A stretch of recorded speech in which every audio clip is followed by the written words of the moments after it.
ஆசையா வந்தேன் ஃப்ரெண்ட்ஸ் முருங்கைக்கீரை ஒடிக்கலான்னு வந்து பார்த்தா, இது எனக்கு வந்த சோதனையா? இல்ல முருங்கை மரத்துக்கு வந்த சோதனையான்னே தெரியல. அம்புட்டு ஏறி போச்சு. பார்த்தாலே பயமா இருக்குது. இங்க பாருங்க எம்புட்டு கொத்து கொத்தா இருக்கிறாளுகன்னு. இது கூட பரவாயில்ல ஃப்ரெண்ட்ஸ். கீழ பாருங்க மரத்துக்கடியில எம்புட்டு இருக்காளுக.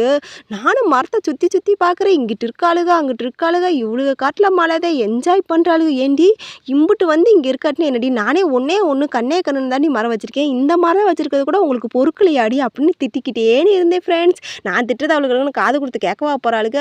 மரம் ஃபுல்லாக அவளுக்கு ராஜ்யந்தே. அவளுகளே ஆண்டுக்கிட்டாளுங்கன்னா பார்த்துக்கங்களே. பாருங்கள், உங்களுக்கு தெரியுதா என்னன்னு தெரில, ஆனால் எனக்கு நல்லாவே தெரியுது. இவளுக பூரா தான் இருக்கிறாளுங்க இந்த செடி ஃபுல்லாமே.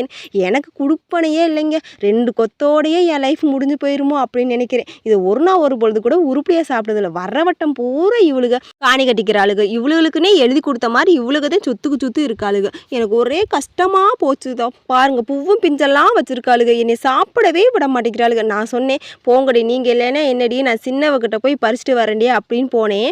அவள் என்னடானா அவள் அதுக்கு மேலே இருக்கிறா. என்னடா எனக்கு சோதனை மேலே சோதனைடான்னு வந்து பார்த்தா அவள்கிட்ட அதிக பேர் இருக்காங்க. இவ கூட அதுக்கு பரவாயில்ல போல். இவ குட்டியாக இருக்கனால நிறைய இருக்காளுங்க. என்னங்கடி நீங்கள் என்னங்கடி நினச்சிக்கிட்டு இருக்கீங்க அப்படின்னு நான் நினச்சிக்கிட்டேன்னு போனேன் ஃப்ரெண்ட்ஸ். எனக்கு வந்த சோதனை தானே. இந்த குட்டி குட்டி மரம் வச்சுருக்க நாங்களே இவ்வளோ கஷ்டப்படுறோம்னா நிறைய மரம் வச்சுருக்கவங்களே எவ்வளோ கஷ்டப்படுவாங்க இந்த எரிப்பூச்சினால். நீங்கள் சொல்லுங்கள் ஃப்ரெண்ட்ஸ். ரொம்ப தானே கஷ்டப்படுவாங்க. பாவம் அவங்கெல்லாம். வீட்டு யூஸுக்கு வச்சுருக்க நாங்களே ரொம்ப கஷ்டப்படுறோம். ரொம்ப தான் வியாபாரம் பண்ணுறவங்களாம். நான் சொல்கிறது உண்மையாக இல்லைங்க. கமெண்ட் சொல்லுங்கள். Tata bye bye. எல்லோரும் ஹாப்பி லைஃப்.